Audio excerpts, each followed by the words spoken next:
Hi dear students, welcome back. It's time for read aloud of U sound. Let's start.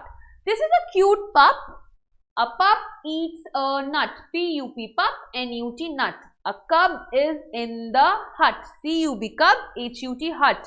Read the given words and circle them in the given paragraph. Of course, there are few U sound words given and we have to circle them in the paragraph.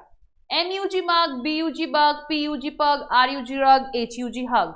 The P-U-G pug has a B-U-G bug. It is a big bug, B-U-G bug. The bug has a mug, B-U-G bug, M-U-G mug. The mug is on the rug, M-U-G mug, R-U-G rug. The bug, B-U-G bug, likes to hug, H-U-G hug, the P-U-G pug. That's it. See you next time and keep practicing.